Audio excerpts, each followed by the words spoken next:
Looks like we are live back. We are so back. How back? Well, we got Decimated back on a live stream. We got founder Steven. What is going on? How are you? How are the vibes? How you feeling? Talk to me, man. Talk to me. Yeah, I'm good. It's good to be on this live stream. I'm really excited to share some updates. We've been super busy behind the scenes, working on new updates for Decimated. We've got a new update coming next week, early next week. We've also got another game as well, I'm working on as well. So that's available for Telegram. And so yeah, just keeping busy, doing a lot of guild plays, doing a lot of Twitter Spaces, AMAs, doing a lot of marketing, but mainly mostly focused on development and keeps us busy. So yeah. How are you doing? Good, man. I just got back from Accelerate in New York City at Solana conference to see where products are, to see where everything is within Solana. It's really, really cool to see the tech, see the tech finally being able to be showcased.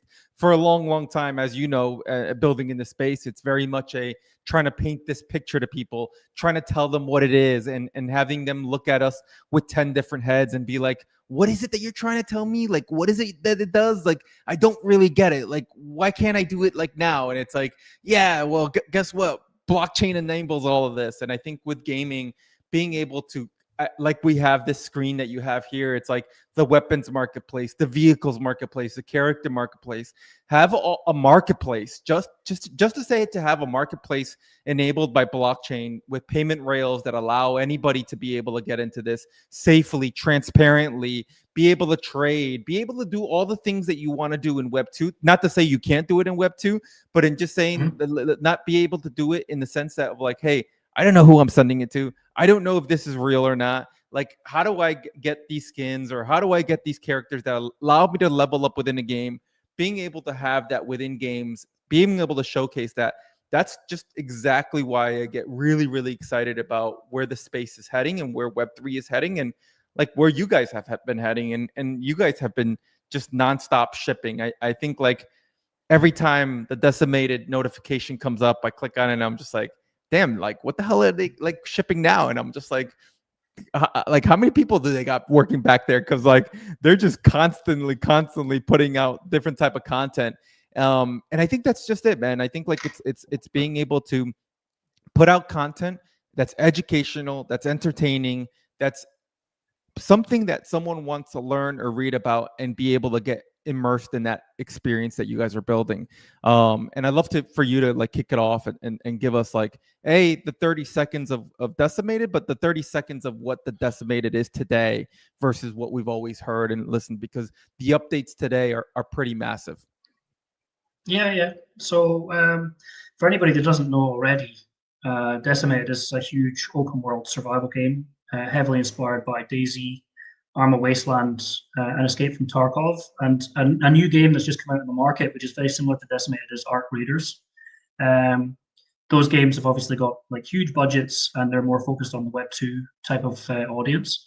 And my vision for the company always from 2018 was to basically have an open world survival game that had a play to earn economy with digital scarcity of virtual items. And it took me a while to get the company off the ground. So the first 2 years I was prototyping in Unreal Engine 4 and developed a prototype, and was originally testing with Ethereum back in the early days. Switched to Solana at the end of 2021, around the time that we raised capital. And from there, we've basically now rolled out everything. With the capital that we raised at the end of 2021, we've now got the full game launched on Epic Store.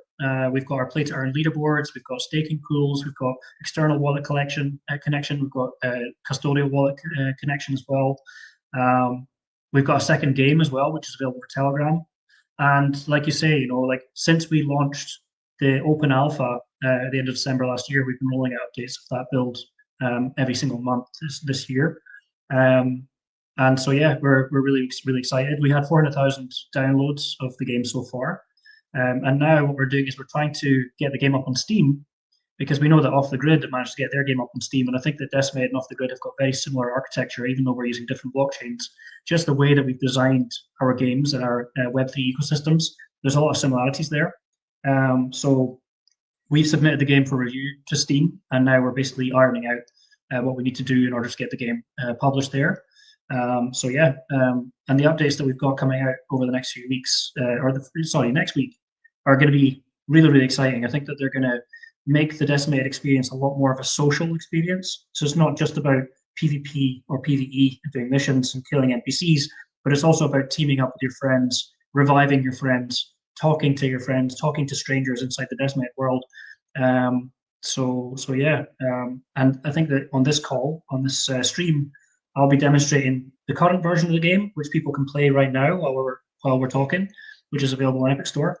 And then what I'll do is I'll share my screen with some of the latest features, and I'll get our dev team to also jump in the server at the same time. Steven, are you a PvP or PvE player? What's your preference?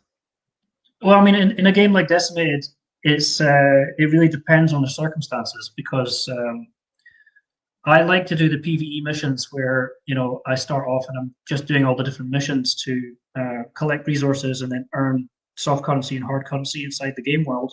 But of course, other players are also trying to do that at the same time as well. So sometimes there's a requirement for PvP as well.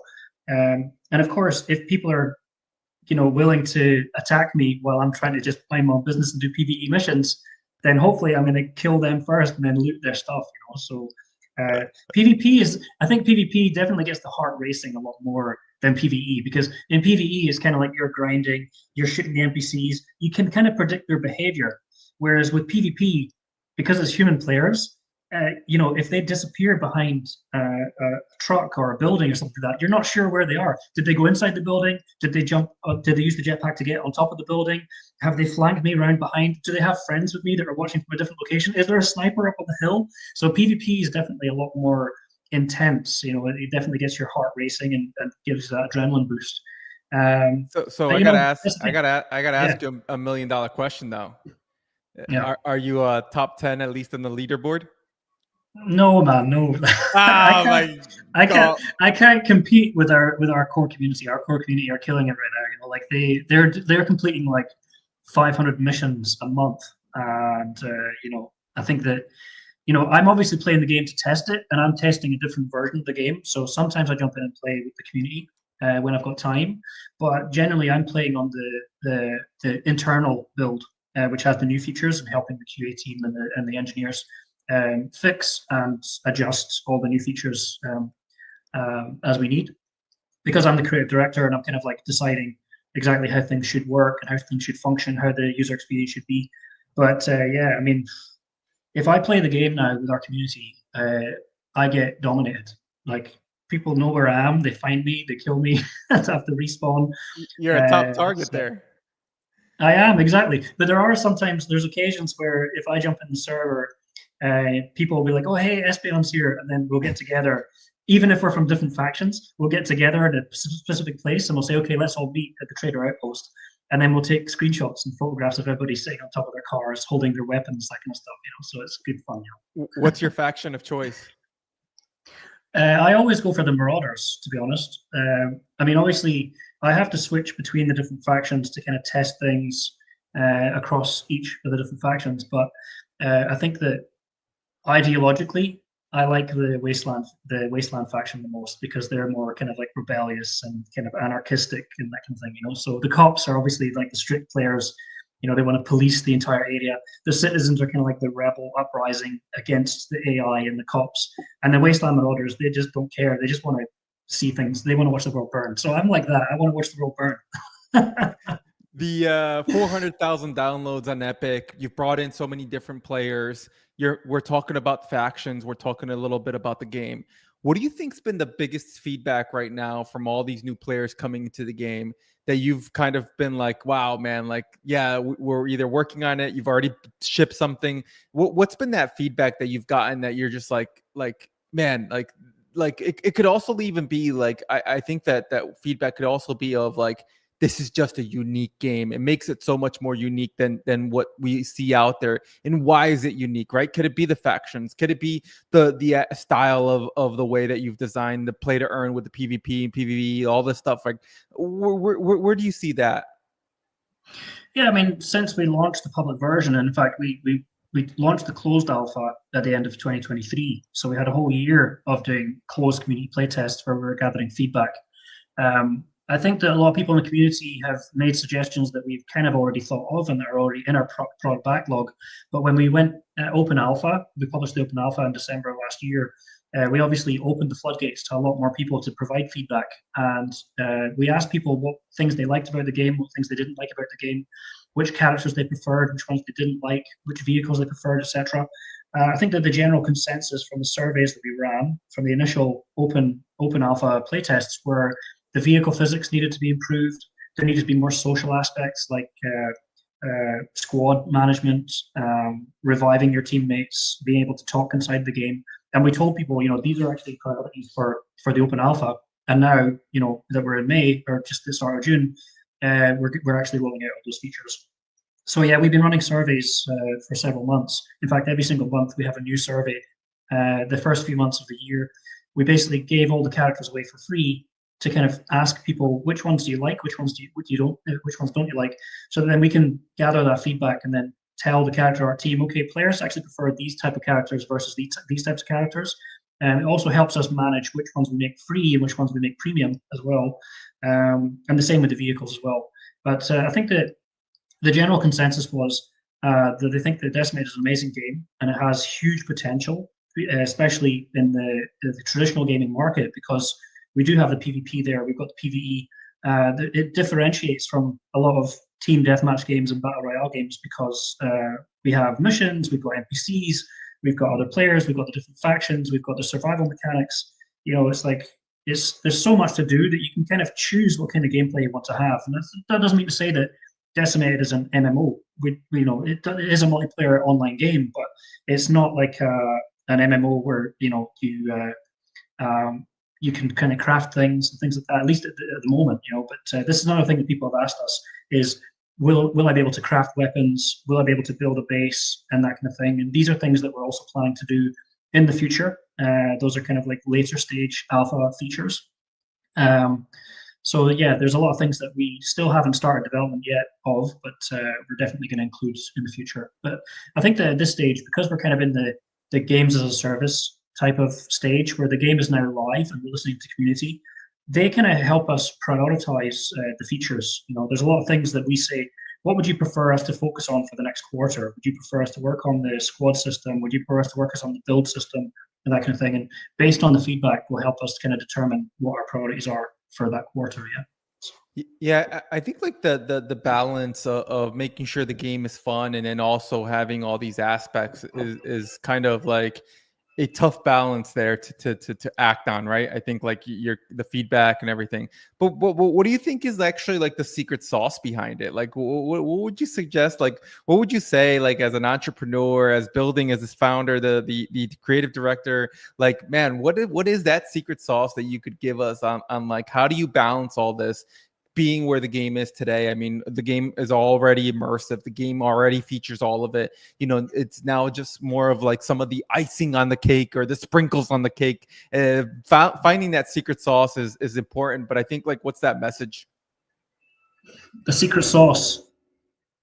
I think the secret sauce is developing something that's fun to play and fun to watch. Because especially these days, and especially with like such a hardware intensive game like Decimated, because the game requires a minimum of 8 gigabytes worth of graphics card RAM, 16 gigabytes worth of PC RAM. So there's a lot of people, especially in the Web3 space, that don't actually have a rig powerful enough to play Decimated. So making the game fun to watch is also as important as making it fun to play. And I think Yeah, how hard like optimization, how hard is that, right? Because I think like you guys have done an incredible job of optimizing the game in the past 3 to 6 months, at least from our last time playing to where we are today. Like where do you, what is that message, right? Because as a builder, sometimes gamers don't respect or don't understand the amount of time it takes to get the game optimized. Yeah, I mean, for us, optimization aspect since the beginning, because every single model that's added to the game, all of this that you can see here is original assets. So every single asset has to be designed in an optimized way with as few draw calls as possible in terms of like 3D models and also textures as well. So it's super important for us. So we've been thinking about optimization of every single aspect of the project, not just the graphics, but also the server client optimization as well. So at the moment, for example, we've got 4 servers running, and they're on 4 separate Amazon servers. But imagine if we had to have 100 different servers, that could run up quite a substantial amount of cost to be able to satisfy the demand of the additional player base. Is that a player there? I'm not sure if that's a player or NPC. So yeah, optimization is really, really crucial. And I think that, inexperienced dev teams will make their environment look really, really good, and then they'll think about gameplay second. But I think that most game developers, they usually work on all of their game development mechanics and metrics first, and then they polish it and make it look really good. So I think that there's a lot of studios that might have to retroactively optimize their worlds that they've made look really nice. So yeah, I mean, it's been really important for us to make sure that it's optimized across the board. It's a constant battle because there's so much going on inside the game, so we have to optimize the characters, we have to optimize the weapons and props, everything, like the hairstyles, all the different character customizations, the vehicles, the textures for the vehicles. Every single time here, you see like a message pop up on the screen as well. This all requires resources on the PC. So we use multi-threading as well, so that there's certain things that are happening on different threads of your CPU. So, oh shit, I'm dying.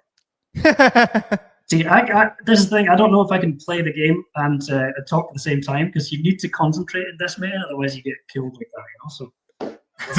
So are you so you're one of those gamers that doesn't trash talk while you're playing the game? You're fully locked in, huh? Yeah, I just listen, and I also watch. I watch other people's streams secretly, so I can see where they are. And then I go up and kill them and steal their stuff. So look. I think you mentioned. Yeah, go for it. I was going to say that, even though I just died, you can see here that we've got little shields.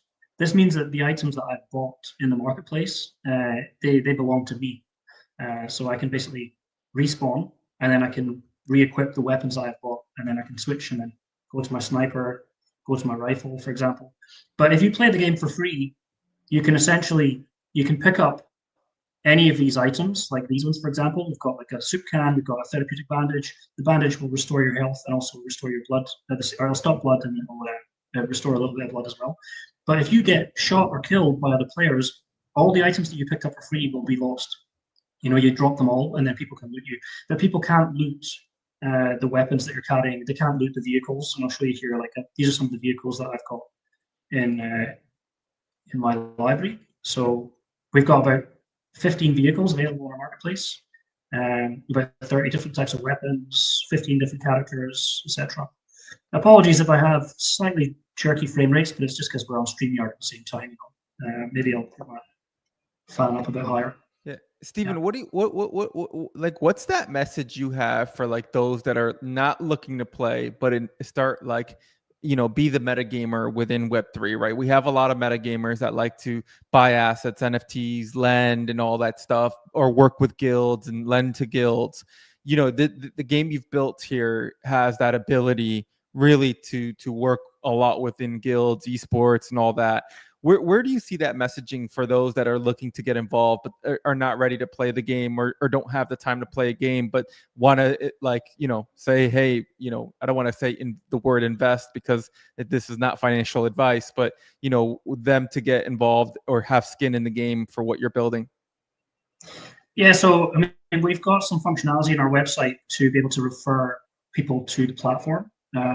So we've got a refer and earn system where you can earn our hard currency, DEO, and then DEO can obviously be used inside the marketplace for all the items, the characters, the vehicles, weapons, jetpacks, etc. Speaking of jetpack, let me equip my jetpack.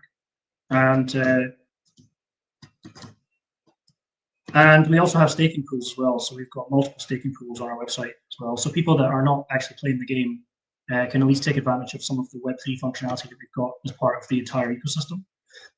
We also have a second game available for Telegram as well. It also has a referral system, and it has a play to earn mechanic as well. And that's designed in a kind of more 16-bit kind of pixel art, retro 90s style gallery shooter. So there's lots of NPCs you can shoot and bosses. So it's very, very simple to play. It's kind of like a clicker game. I'm going to die, by the way, just to let you know. I'm going to try and snipe these guys. Here we go. You see, we've got the old version here. So this is like the public world, and the NPCs don't react so much to snipers. We fixed this actually because we noticed that people were doing this. They were like killing the NPCs from a distance. So, kind of, but, yeah. Steven, you're supposed to kill them. I don't know if you know that. Oh yeah, of course. But we want the game to be kind of difficult, you know. So for example, right now I've taken a bit of damage, so now I have to basically apply a bandage. I'm gonna die before I even get to do it. So I need to take cover. I almost died there, and I don't have any med kits. So basically I have to wait for my health to restore a little bit. There's another player over there as well. You see over there.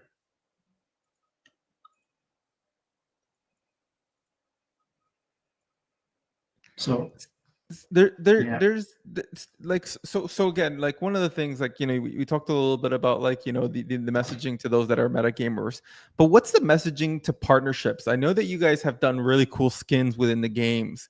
You know, I think the car's been wrapped before. I think there might have been even the guns being skinned and stuff like that.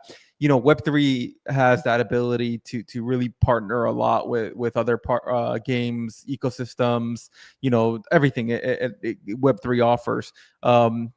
Where is that messaging for partnerships that you guys are right now for where the game is, right? I mean, we've done a whole bunch of different partnerships, especially with other games in the Solana ecosystem, to really kind of help with cross-pollination of our communities. Because rather than having a kind of like tribal attitude towards, you know, our game and other games, and thinking, you know, our audience is our audience, your audience is yours, we do a lot of collaborations where, you know, we do game nights, people come and play our game, and then our community will go and play their game. We've also partnered with tons of guilds. In fact, we organized 950 collaborations last year when we did our NFT collection on Magic Eden. Oh shit, I'm gonna die.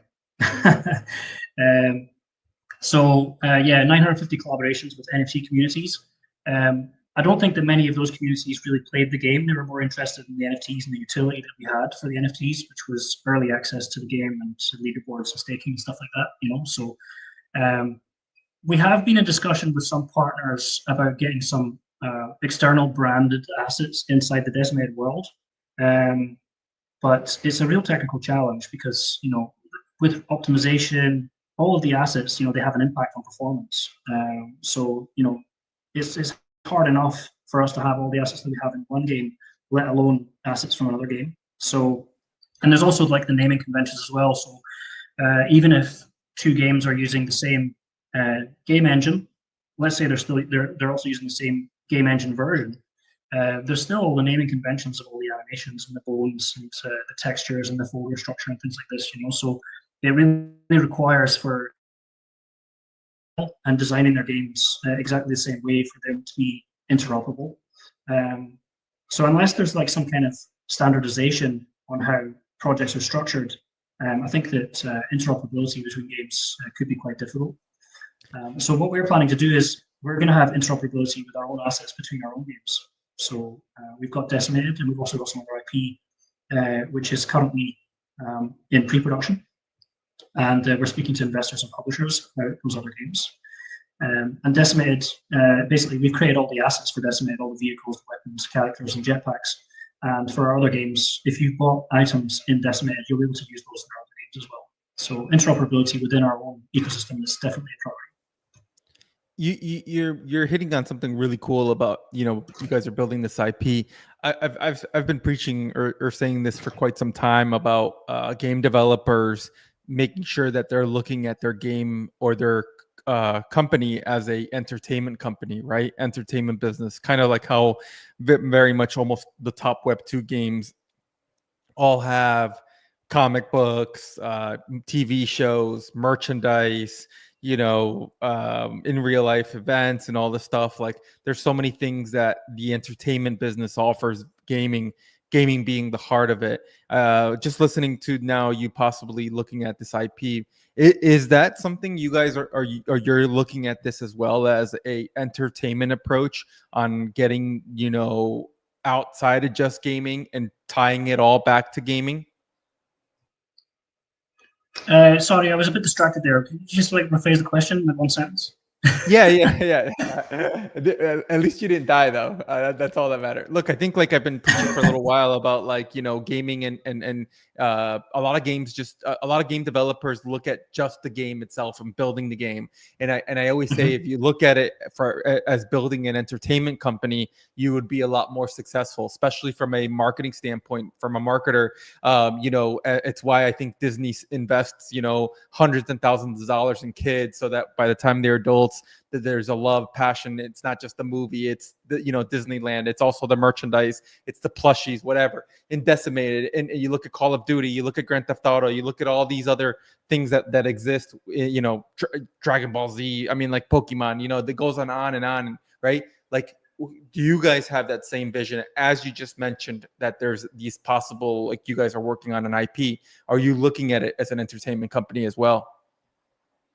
Yeah, I mean, the way that we're positioning the company now is as an ecosystem of games. So it's not just Fracture Labs, the developers of Decimated. It's Fracture Labs, the developers of Decimated, plus all the other games that we're building that will be built using all of the foundational source code that we've built using Decimated.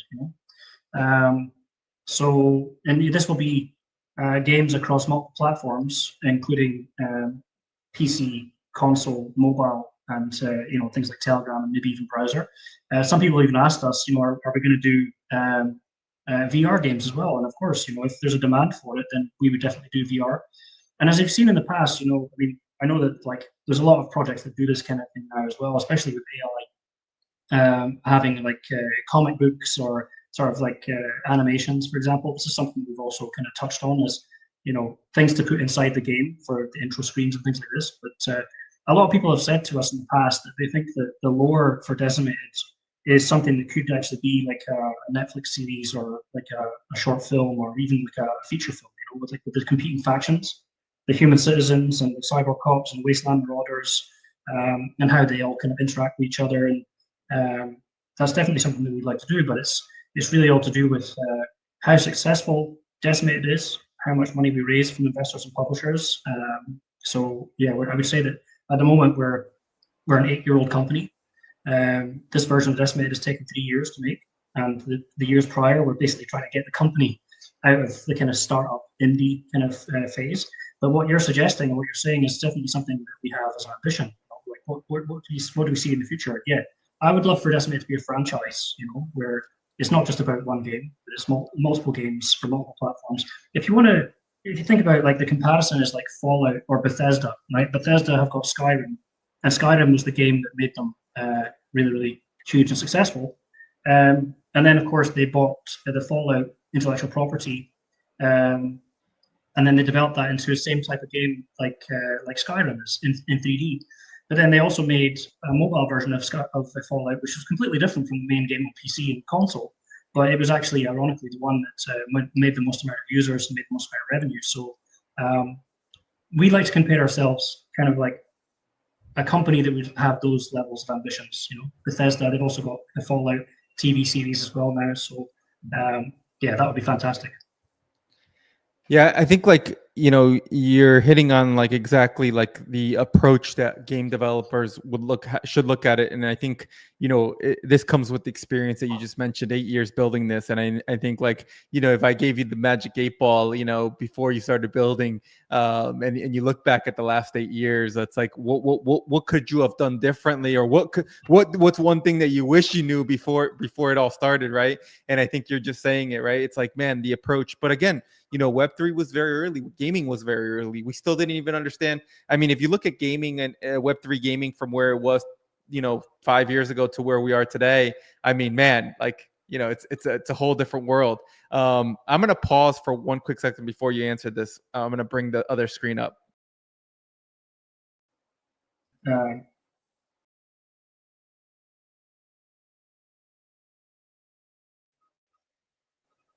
All right, now that I got us. All right, sorry. Somebody was trying to ram me, and I just want to make sure people see me that. Yeah, I think that first of all, this is so cool. I love the vehicles. I'm a vehicle guy. But look, I think like, you just mentioned again, one of the really cool aspects of building and again, building sometimes you learn through experience. And I think the experience that you're mentioning now, it's like, look, the approach and everything, if you had that magic 8 ball, it's like, what would have, you wanted to say to yourself 8 years ago, getting into Web3 gaming? What would have that been like if Steven was being able to do Back to the Future? What would have been that message to yourself 8 years ago? It's a very good question. I mean, I think the problem was that I was too early. Yeah. I mean, of course, Decimated has made it. We've launched the game and we've had a really, really good amount of downloads, and we're on to the next stage and, rising the company and the franchise to new levels of success. But I would have saved myself, several years of pain and suffering if I didn't start in 2018. So I think that, but don't get me wrong, those early years were really valuable as well because I was prototyping, I was testing. We tested with Ethereum back in the early days. We were showing off a pre-alpha demo with Ethereum integrated into Unreal Engine 4, letting investors and publishers and people in Web3 know, we're building a game where, people can earn cryptocurrency inside the game, and the items and the vehicles and stuff like that are all NFTs. And we were laughed out of the room by everybody, all the investors and publishers in the traditional game space, and everybody in blockchain.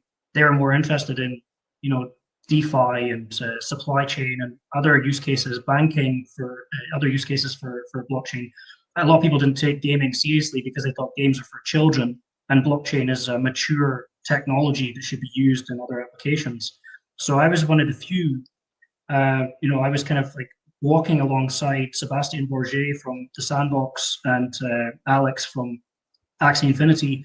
We were all in Helsinki, Pocket Gamer at the same time, all trying to raise money for our games. And those guys both went on to raise capital. And I think that the reason that Decimated didn't raise capital, whereas Axie Infinity and The Sandbox did, was because Decimated was considered too ambitious.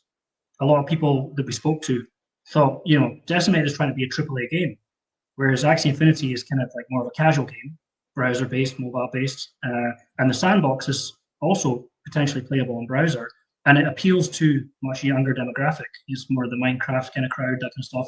So I think that the reason they were able to raise more money was because they thought that those games would have much more mass appeal, and of course those games have gone on to be really, really successful.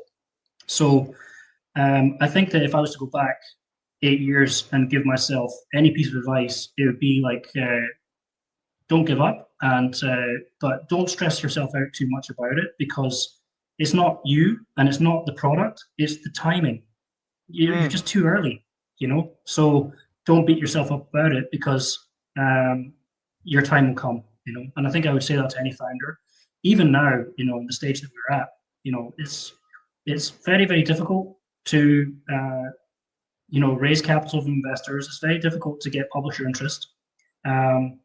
User acquisition is always an uphill struggle, and retention is also a really difficult thing for all games in Web2 and also Web3.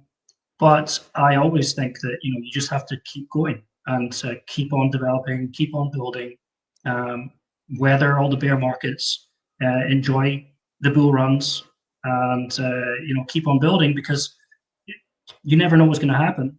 But eventually the investors, the publishers might turn around and say, this is exactly what we're looking for, and now they're ready to actually back your studio and back your team.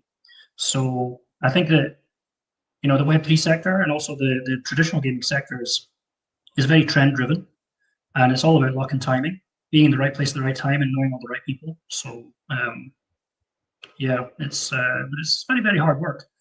But it's very, very rewarding as well. Very rewarding. And I think you mentioned some really key points in what you said. Like, timing is of the essence, and being in Web3, it's just like the market is. Timing is of an essence. And I think like you even saying right now, look, you're trying to go back to the fundraising aspect of it, and I think like understanding where fundraising is today, understanding where fundraising was back then, and being early, but the benefits of being early did give you the ability to get Decimated out the door, and look where Decimated is today. And it's like, almost wanting to send that message back to those people that were saying it's too ambitious, and saying, here, download the game and tell me if it's still too ambitious, right? Because like, we did it, we made it happen, it's here, it's live.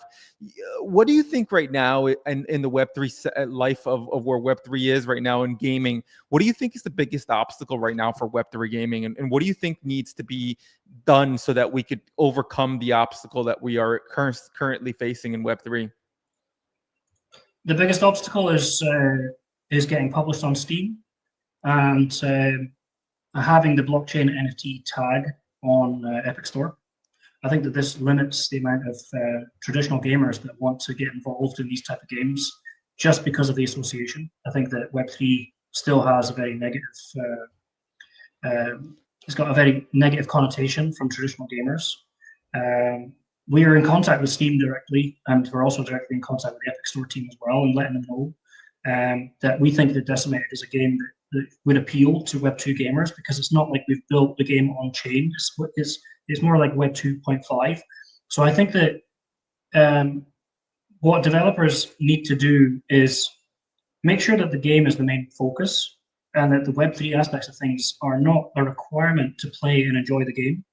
That way, you can still get your game published on traditional platforms where all the users are, and where the massive amount of revenue potential is.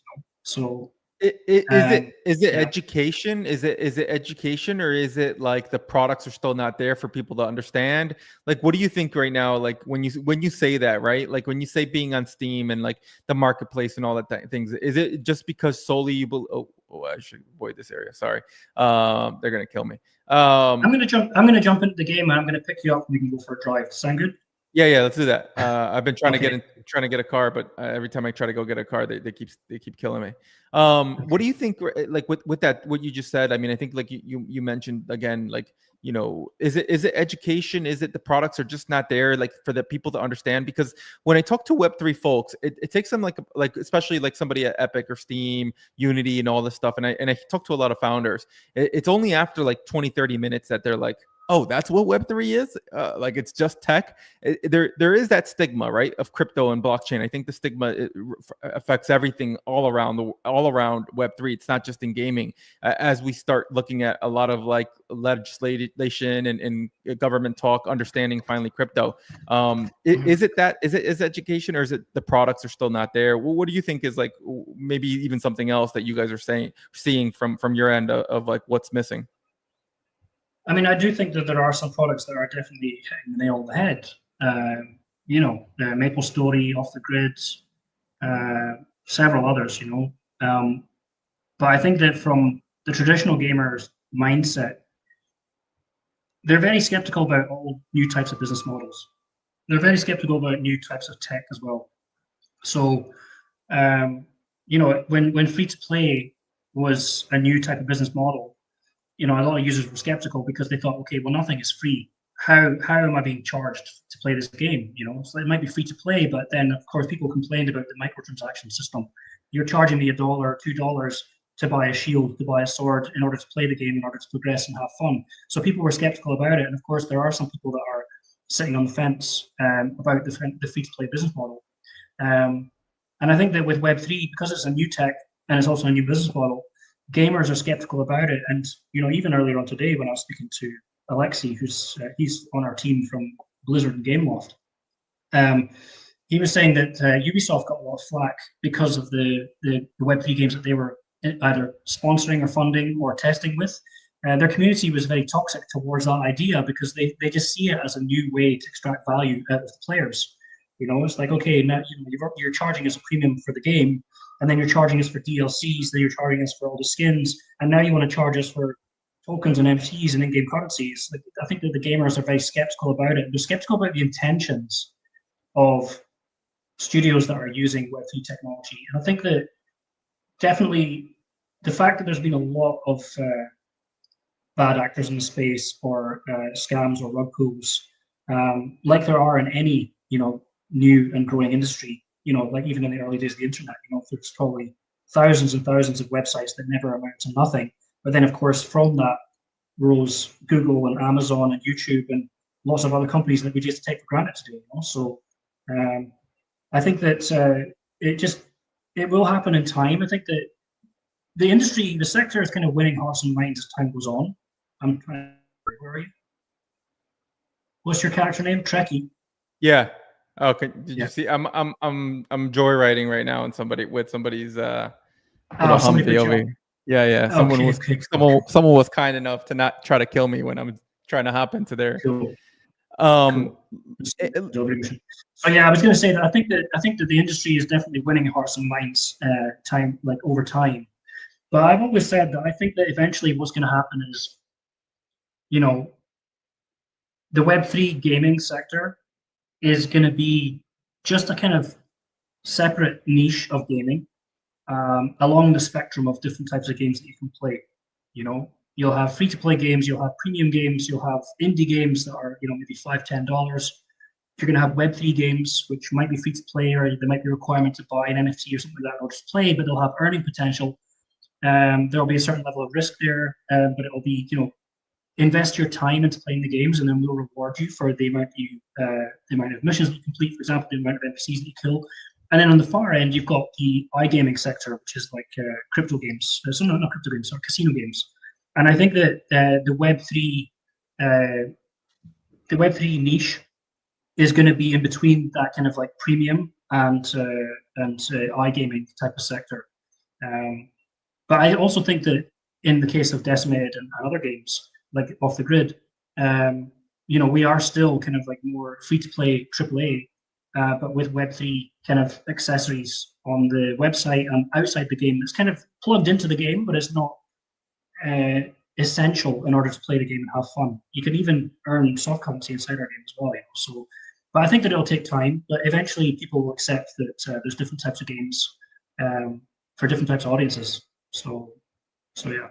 Yeah. No, I think. Look, man. I think like you just hit it on the nail on the head on like a lot of what the Web3 and like the type of gaming, skill-based gaming, casino gaming, and differentiating them. And like I think that like if you're able to say, to a lot of the conversations that you're having of like Grand Theft Auto, Counter-Strike, all these games, and you would say if Web3 was enabled there, look at what it could have done, or look at what it could do, and then you are able to show them Decimated and say, hey, like look at where Decimated is. Like look at the ways that people are able to interact, have fun. It's all about the experience, but all blockchain is serving is technology on the back end to empower the immersive experience that gamers need.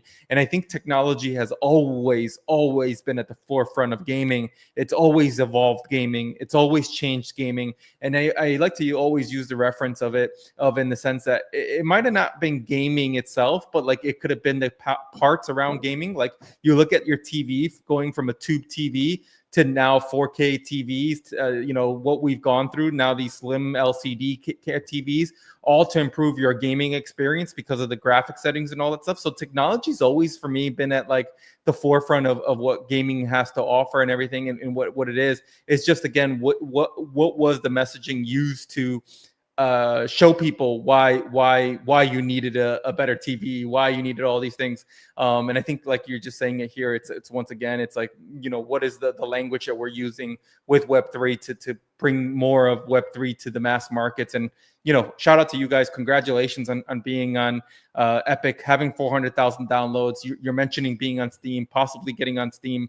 I think that's another achievement that you're going to unlock. And I think like, at the end of the day, you guys are a true pioneer in Web3 gaming, and a true game that everybody should not.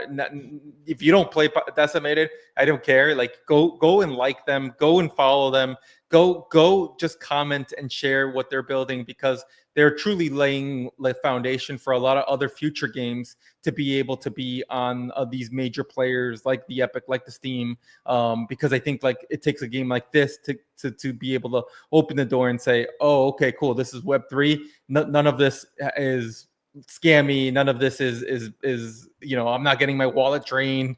None of this is to extract money from you, and none of those things that Web3 has been said to. Yeah, exactly. And I think in our case, what we're doing is we're trying to let the players know that Decimated is fully free to play, and then if you want to personalize your experience, and you can buy custom vehicles, custom weapons, custom characters, etc. And we're not really requesting a lot of money from people in order for to buy those type of skins. I think it's pretty reasonable across the board in traditional gaming as well. But in order to have earning potential inside the Decimated world, for the last few months, it has been possible to earn as a free-to-play player. But what we noticed was there was a lot of value extraction going on. People weren't spending any money inside the game. They were just playing with the default character like you have now, running around playing the game for 8 hours a day, sometimes like having their friends take over their account after they went, they go to sleep and like, can you continue so that I rank up highest in the leaderboard? And then they farm, up to $1,000 worth of rewards each month, So what we did was we thought, okay, well, let's solve a problem here, Let's provide additional utility for the NFTs, increase the floor price of the NFTs, and also gate the earning potential to NFT holders only. And so we solve 3 problems with one solution, and that is you can play the game for free, but if you want to earn inside the game, then buy an NFT, and then you can unlock the Web3 functionality, which means that traditional gamers can still play the game and they can still rank up in the leaderboard, but they just won't earn. So therefore, Steam are not going to complain. People can earn cryptocurrency in your game. We'll say, well, they can. They can only do that if they choose to participate in the Web3 functionality, which requires them to make a purchase outside of our platform, which isn't even inside. It's like on Magic Eden, which is a separate platform from us. So that's why I say, I think that we are Web 2 enough and Web 3 enough to be one of those companies that's kind of spearheading the industry and, letting Web 2 gamers know, you can play this game and it's just a normal game. But we have Web 3 functionality on the outside of it, which actually gives you something back for the time that you invest in playing our game. If you want to, you can team up with your friends, you can have a guild, you can play all together.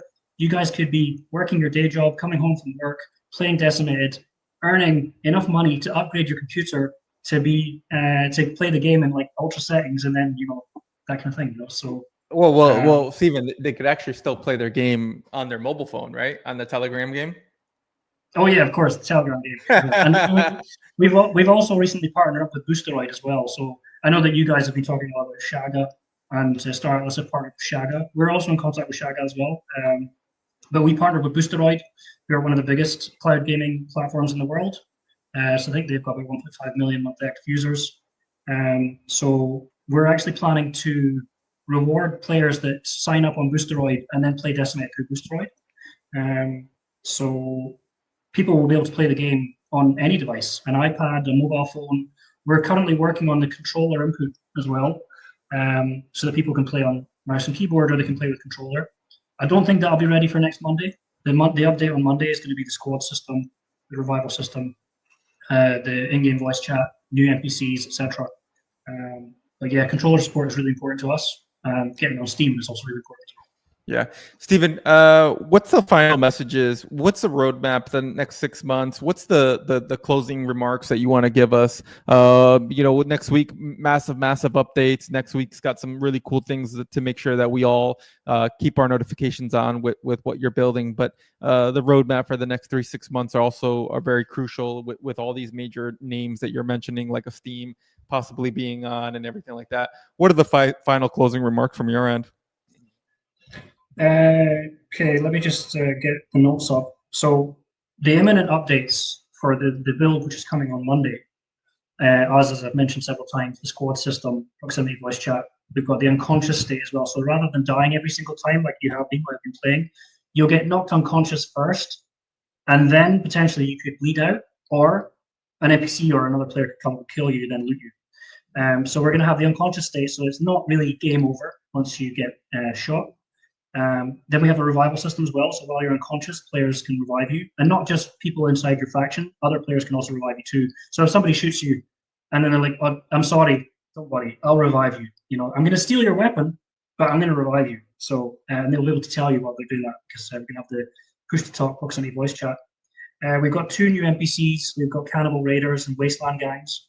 So rather than those guys shooting at you, although some of them will, they're going to run at you with melee weapons. We've got baseball bats and katanas, other types of weapons that players can now pick up as well. So as well as having all of the different types of weapons that we've got right now, the pistols, the shotguns, the rifles, the sniper rifles, and the grenade launchers and grenades.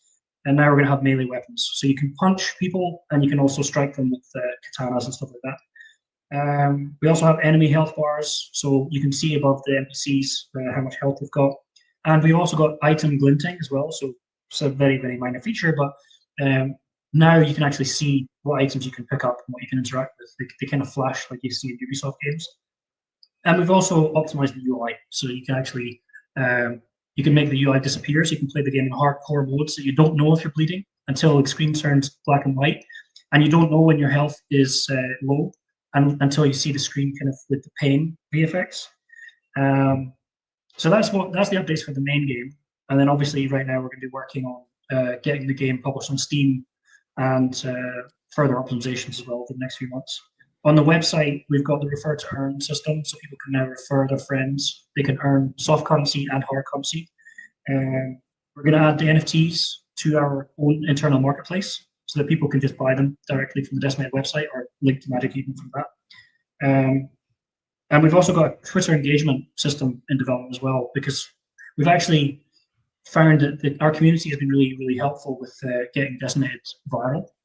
So what we're going to do is we're going to have a leaderboard where we can track the engagement, the amount of likes, comments, and retweets that they get for talking about Decimated and Deal.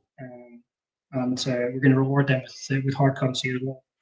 And then we've got Decimated 16-bit as well, like we mentioned briefly earlier. That's already been launched, and we haven't really done a huge marketing campaign on that yet because we're waiting to do another update of that game.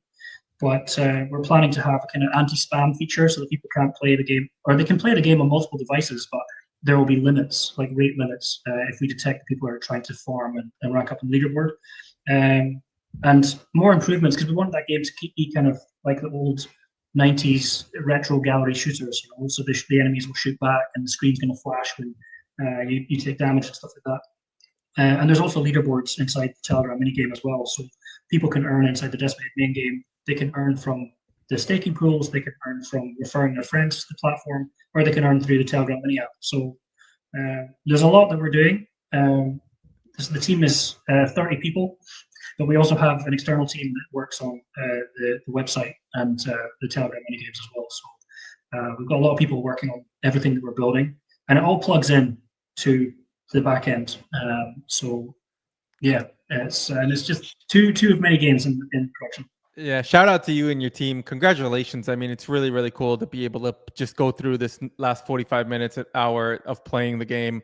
To me, it's surreal of being able to go from talk shows to being able to go from the talk show and saying, hey, no, let's actually play this game. Let's actually try the game. Let's have that interactive conversation where it's no longer painting these pictures to people of what this could potentially be, right? That ambitious game that you once set out that, at first wasn't being able to get sold to people now is one thing that we could go back and say, no, man, like let's do this. Let's have this conversation while we're playing the game. Exactly. Let's take that to the next level. What's one underrated? I'm going to ask you one last question. What's the one underrated feature that Decimated has that you need to figure out how to market more? Good question. One underrated feature. I think the jetpacks. Maybe the jetpacks. Or the parkour system. I would say the parkour system because jetpacks are a cool feature, but I don't think the jetpacks are really a unique selling point anymore.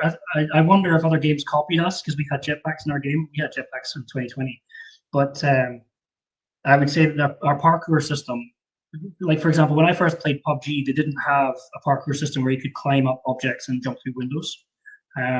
But parkour was something that was really important for Decimated. We wanted people to have freedom of movement and to be able to crawl and climb things, vault over obstacles and things like this. So yeah, I would say that the parkour system is really, really dynamic. And I think one of the features that the dev team are most proud of. But if you're talking about the newest features, it's the ones I already mentioned. The proximity voice chat. Once people are able to speak to each other inside the game, and the next time that we speak, we can just stream our screens and just talk to each other inside the game world and be like, hey, jump in my car, we'll go for a drive, and we can talk about this while we're driving. then we'll be able to do that. We won't need StreamYard. We can just stream Decimated and just talk inside the game. So that's coming next week. StreamYard just got put on notice, guys. Right here live, y'all have been called to motion. Steven, what's the plug? DecimatedGame.com, Epic's Decimated Game, Twitter, is it just Decimated_game? Just give us the plugs to make sure that we have everybody here that's listening wanting to get involved. Yeah, the official website is decimated.net. And our Twitter is probably tagged in this live stream, decimated_game. Okay, cool. Our Discord, discord.gg/decimated. And if you search for Decimated on Epic Store, it's there. And just to give people a little tutorial, like I say, Decimated is Web 2 by default, and then it's Web 3 if you activate it. So if you want to activate the earning potential, you have to connect a wallet or create a game wallet on our website. And then you unlock earning potential by owning an NFT, which we have on Magic Eden. So just if anybody wants to play the game and earn, those are the steps. Really, really simple. Very, very little friction. Awesome. Steven, thank you for coming on. It's been awesome. We're going to have to run this back. What's the next conference or event that you will be at? Because I think we will have to have a Decimated tournament there. Make sure that I bring my gaming laptop and, prepare myself for any type, because I do want to be in the top 10 of the leaderboard. Nice. We'll be at Gamescom in August in Cologne, Germany. There you go. I'll see you there then. I'll make sure I book my flight today. Sounds good. Thank you, Steven, for coming on. And thank you, everybody, for Decimated crew. And shout out to all you guys. And yeah, time to go get in and get involved in Decimated. Thank you again. See you in the wasteland, guys. Peace out, guys. Ciao, ciao. Thanks.